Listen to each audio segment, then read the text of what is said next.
Magandang araw mga kaibigan. Bigyan natin ng reaction opinion itong post ng News 25. Net 25 News and Information. Just in, naglabas na ng notice ang Senate Blue Ribbon Committee sa ilalim ni Senator Pia Cayetano para sa pagpapatuloy ng pagdinig kaugnay sa flood control scandal. Itinakda ang ikasyam na pagdinig sa Huwebes, Hunyo 4 alas 10 ng umaga. Ito yung formal notice sa ilalim ni Senator Pia Cayetano as chairman. Diba? So, Committee on Accountability of Public Officers and Investigators, Blue Ribbon.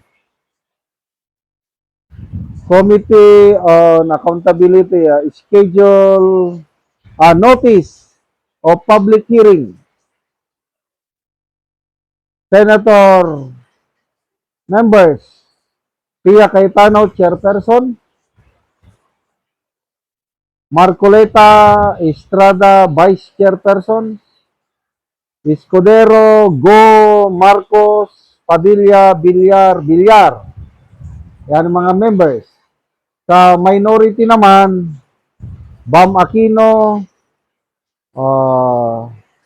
De La Rosa, Ejercito, Ontiveros, Gatchalian, Lacson, Lapid, Pangilinan, Tolpo, and Zubiri.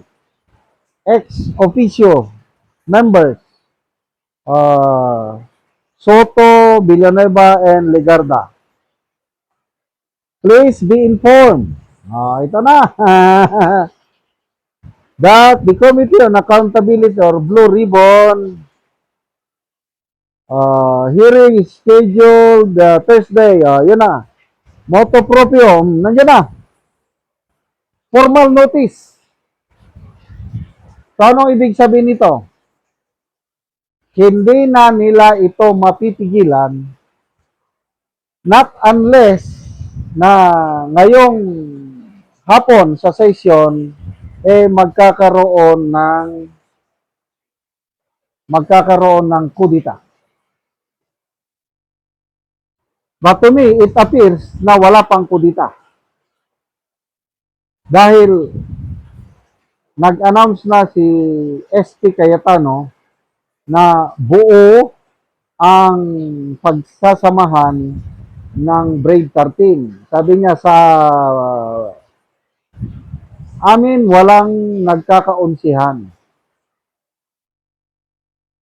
So, malala ko, si Senator Soto, sabi niya, nung nag-announce si Senator Alan Peter Cayetano na pangungunahan ni Senator Marcoleta sa isang subcommittee itong hearing na ito, nag-react agad, illegal yan.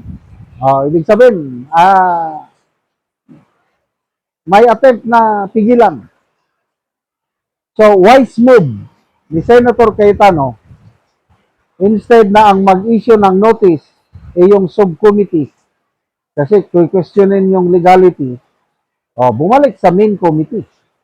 Si Senator Pia Cayetano na bilang chairman ang nag-issue ng notice. So, ano kaya ang susunod na palusot ni Senator Soto? Illegal pa rin? Tingnan natin. So, they have 3 days or 2 days na lang pala. Kasi Lunes na ngayon eh.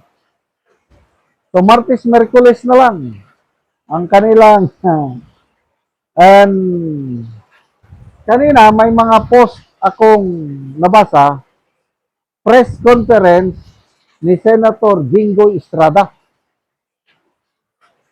sa SMNI, sa kailang wala pa, hindi pa nagsimula.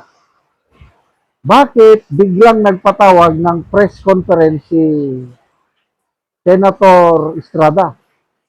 Ibig sabihin nun, may mahalagang announcement siya. It's either good news or bad news. Kung bad news, baka yung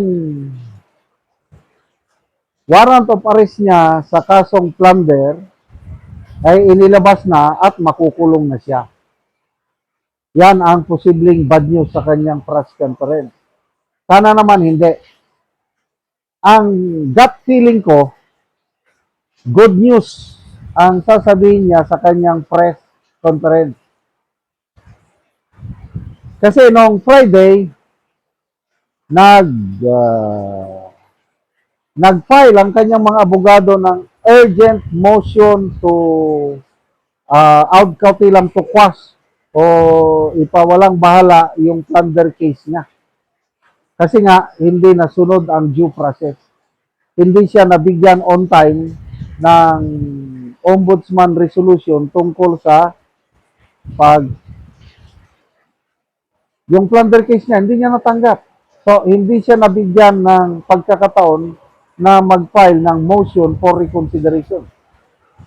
So, ang good news, baka pinagbigyan ng ombudsman ang kanyang petisyon na ibinalik ang plunder case sa ombudsman para masunod ang due process. Wow! Sana ganon ang i-announce ni Senator Jinggoy mamaya sa... Kaya abangan natin ha. Sana good news. Dalawang good news natin mamaya. Ngayon mag-open ang session sa Senado. Good news, walang kudita. Good news ito, may formal notice na ang Blue Ribbon Committee hearing. Another good news, yung panalo si Senator Jinggoy sa kanyang urgent motion sa Sandigan Bayan para hindi siya maisuhan ng warrant of arrest sa plunder na kaso niya. Salamat mga kaibigan sa inyong pagsubaybay sa channel na ito. Nakakatulong kayo ng malaki sa tribong talandig ng Bukidnon dahil ang sweldo natin sa channel na ito is pantulong po sa tribo. Namimigay tayo ng libreng yero at pako para makapagpatayo sila ng mas maayos na tirahan. Panoorin nyo ang video na ito. Anak ko sa balay sa tabangan na Mugero, sumuna ni Tsura sa iyang atop. Sumuna ni ang kadagkuon sa buslot sa iyang balay. So ang diri dapit gisapahan ng og silupin. Maklaro manggani ang buslot. Ang gipang kuanan og mga sako.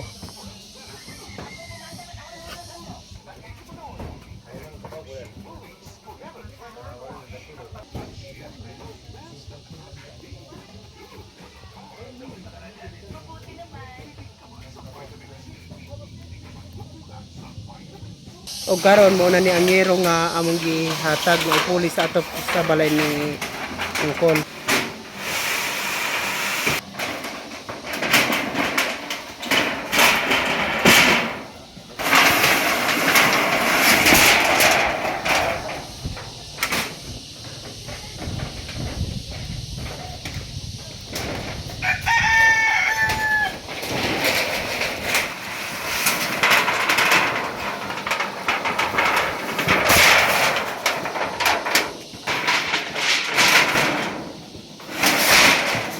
Tayda si Dan.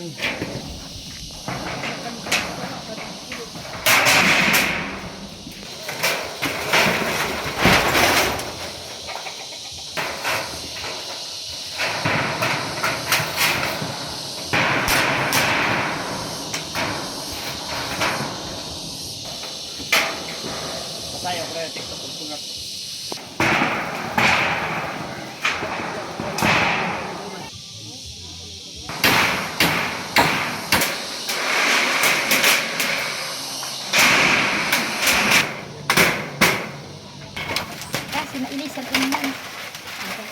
O karon human na gyud sa pag-atop ang among ginatabang nga yero.